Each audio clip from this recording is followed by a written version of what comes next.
An English ballad on the taking of Namur by the King of Great Britain. Matthew Prior dulces des upper in loco. Some folks are drunk, yet do not know it, so might not Bacchus give you law? Was it a muse, O lofty poet, or virgin of Saint Cyr, you saw? Why all this fury? What's the matter, that oaks must come from Thrace to dance? Must stupid stalks be taught to flatter? And is there no such wood in France? Why must the wents all hold their tongue? If they a little breath should raise, would that have spoiled the poet's song?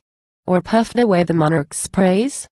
To Pindar, that eagle, mounts the skies, while virtue leads the noble way, to like a vulture Boileau flies, where sordid interest shows the prey.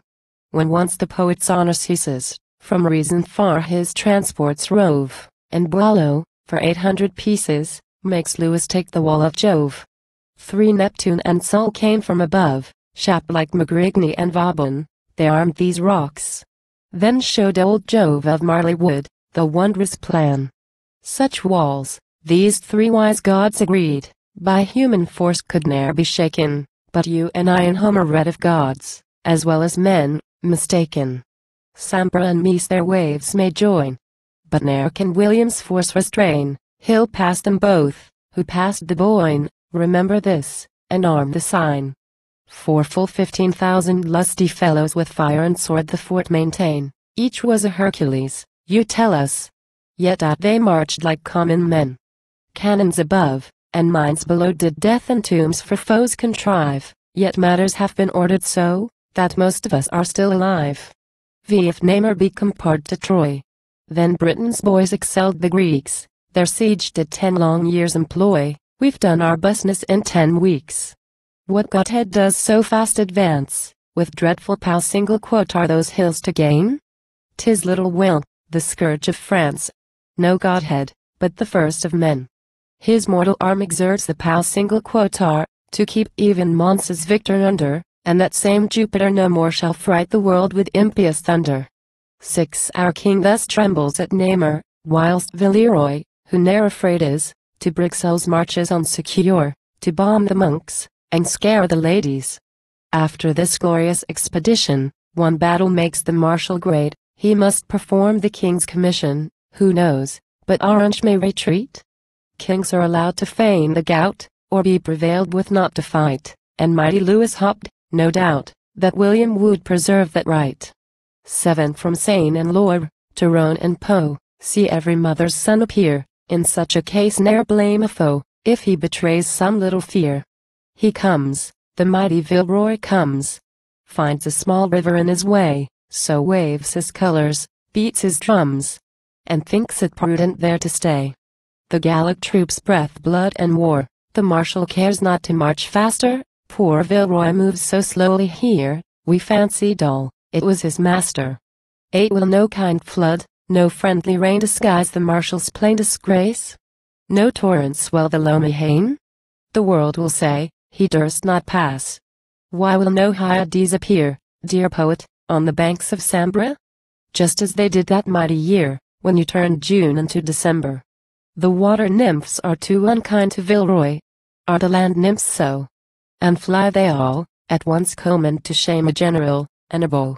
9 Truth, justice, sense, religion, fame may join to finish William's story, nations set free may bless his name, and France in secret own his glory. But Ypres, Maastricht, and Cambrai, Besançon, Ghent, St. Omer's, Lucille, Courtrai, and all ye critics, say, how pertinous was Pindar's style? With Ixen also stack thy strain, great bard, and sing the deathless prince, who lost Namur the same campaign. He bought Dixmude, and plundered Danes. I'll hold £10, my dream is out, I'd tell it you, but for the rattle of those confounded drums, no doubt yon bloody rogues intend a battle. Dear me!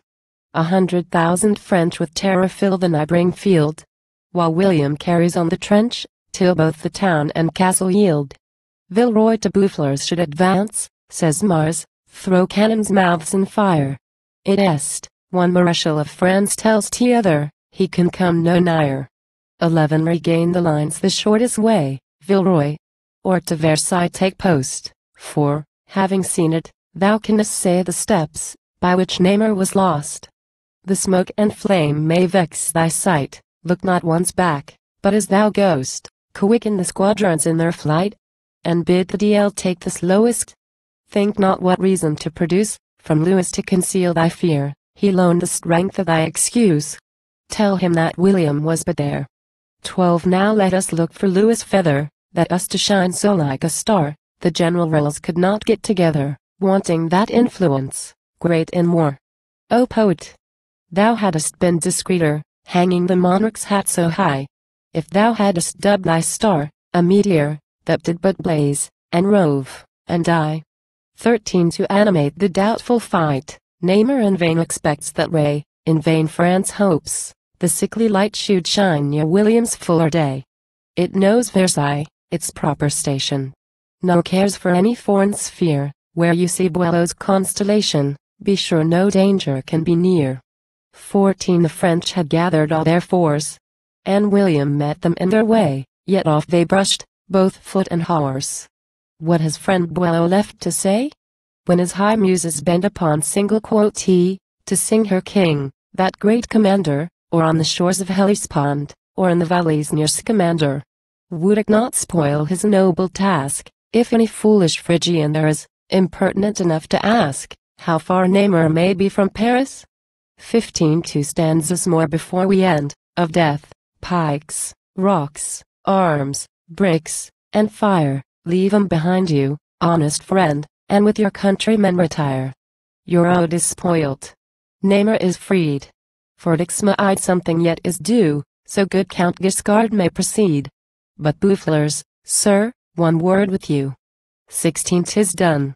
In sight of these commanders, who neither fight, nor raise the siege, the foes of France march safe through Flanders.